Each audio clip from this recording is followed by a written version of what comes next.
जबलपुर की नुनसर पुलिस ने सागर से जबलपुर आ रही एक गाड़ी की चेकिंग के दौरान बड़ी मात्रा में डीएपी खाद जब्त की है। आशंका जताई जा रही है कि यह खाद नकली है, जिसे कि सागर से लाकर जबलपुर में खपाने की तैयारी थी। पुलिस ने गाड़ी को जब्त करके चालक को हिरासत में लेकर पूछताछ शुरू कर दी। इस दौरान ड्राइवर पुलिस को डीएपी खाद के संबंध में कोई भी कागजात नहीं दे पाया। खाद से लोड गाड़ी को कस्टडी में लेने के बाद पुलिस ने कृषि और खाद्य विभाग को जानकारी दे दी है। इधर नकली डीएपी के बारे में जानकारी मिलने पर भारतीय किसान संघ ने पुलिस के आला अधिकारियों को बताया कि सागर से नकली डीएपी को लाकर जबलपुर में खपाने का काम कई दिनों से चल रहा है। सर, एक पिकअप वाहन से नकली खाद पकड़ी गई है, क्या मामला है? हम लोगों को आज सवेरे दूरभाष पर सूचना प्राप्त हुई थी कि नुनसर थाने में डीएपी खाद से भरी हुई एक गाड़ी जब्त की गई है। तो उस संबंध में तुरंत ही हमने हमारे जो उर्वरक निरीक्षक हैं पाटन के, उनको हम लोगों ने निर्देशित किया कि आप तुरंत वहाँ पर पहुँचें और हमें वस्तु स्थिति अवगत कराएं। वो जब यहाँ पे पहुँचे तो उन्होंने बताया कि यहाँ पर पिकअप में यानी डीएपी नकली इफको कंपनी, यानी नकली क्या, उन्होंने इन्हें बताया कि डीएपी इफको कंपनी की जब्त की गई है। और वो देखने में उनको यानी जो प्रतीत हो रहा था कि शायद नकली हो सकती है। तो फिर मौके पर हम लोग भी कंपनी प्रतिनिधि और अनुविभागीय अधिकारी पाटन डॉक्टर त्रिपाठी के साथ यहाँ पे पहुँचे और फिर इफको कंपनी के जो हमारे क्षेत्रीय प्रबंधक हैं उन्होंने ये देखा कि वास्तव में जो बोरियां थी इफको की वो नकली प्रतीत हो रही हैं। उन पे जो सिलाई का के लिए धागा प्रयुक्त होता है उसका कलर में अंतर पाया गया और जो भी यानी उनके यानी बैग का कलर है उसमें भी अंतर था।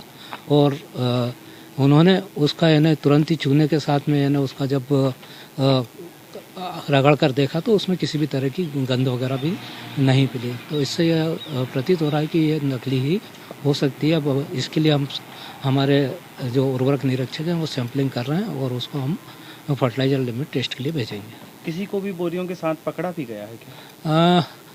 ड्राइवर पिकअप में था जो पुलिस ने उनको संचालक कृषि जबलपुर के साथ, और हमें सूचना फ़ोन पर प्राप्त हुई है कि नुनसर थाने में एक पिकअप जब्त की गई है गश्ती के समय, जिसमें कि कुछ डीएपी के बैग रखे हुए थे 70 बैग, और वो नकली प्रतीत हो रहे थे। तो हमने तुरंत थाने में आकर के उस बैग की फ़ोटो वगैरह ली और हमारे जो इफको के क्षेत्रीय प्रबंधक हैं मिश्रा जी, उनको हमने उसका फ़ोटोग्राफ भेजा।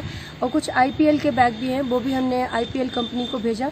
और साथ में हमारे फिर उपसंचालक और इफको के क्षेत्रीय प्रबंधक मिश्रा जी, हम सभी यहाँ थाने में उपस्थित हुए। आकर के हमने देखा तो नकली प्रतीत हो रहा प्रथम देखने पर, तो क्योंकि जो बैग का कलर है वो भी थोड़ा डिफरेंस है उसमें, और साथ ही साथ जो सिलाई की गई है इसमें सफ़ेद कलर के धागे से सिलाई की गई है और जो अक्षर है वो भी कटे हुए हैं, जबकि ऐसा नॉर्मली इस तरह से होता नहीं है कि अक्षर काट कर सिलाई की जाए।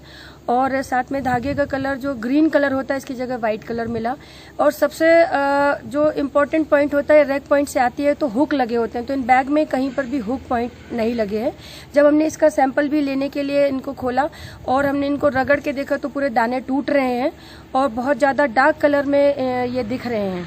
साथ ही साथ हमने जो चूने से जो चूना लगा करके इसमें देखा तो किसी तरह की कोई गंध नहीं आ रही है, अमोनिया की कोई भी गंध नहीं आ रही। तो इससे ये प्रतीत हो रहा है कि नकली हो सकता है ये। फिर भी हमने अभी हमारे जो उर्वरक निरीक्षक हैं उनको सूचित किया है और सैंपल लेकर के हम लैब में भेज रहे हैं और निश्चित रूप से कल तक इसकी पूरी हमारे पास लैब रिपोर्ट भी आ जाएगी कि असली है या नकली। आज चौकी नुनसर में प्रभात गश्त के दौरान चौकी में पदस्थ प्रधान आरक्षक रूपेश लोधी एवं अन्य स्टाफ द्वारा रिंग रोड के पास से एक पिकअप जिसका नंबर MP 38GD 8508 है, उस पर इफको कंपनी की डीएपी खाद लगभग 60-70 बोरी लदी हुई थी। और ड्राइवर से मौके पर खाद के संबंध में रसीद वगैरह मांगी गई तो ड्राइवर मौके पर रसीद नहीं प्रस्तुत किया। खाद असली नकली की जांच हेतु चौकी लाया गया और चौकी पर खाद्य अधिकारियों को सूचना देकर बुलाकर सैंपल लिया गया है, जिसकी जांच खाद्य अधिकारियों द्वारा की जा रही है। जांच रिपोर्ट आने पर इसमें वैधानिक कार्यवाही की जाएगी। सर, कहां से कहां ले जा रहे हैं? ये ड्राइवर मुकेश सेन जो कि सुल्तानगंज जिला रायसेन के निवासी हैं, इनके अनुसार ये सागर से जबलपुर लेके जा रहे थे। पूरी जानकारी वाहन मालिक के आने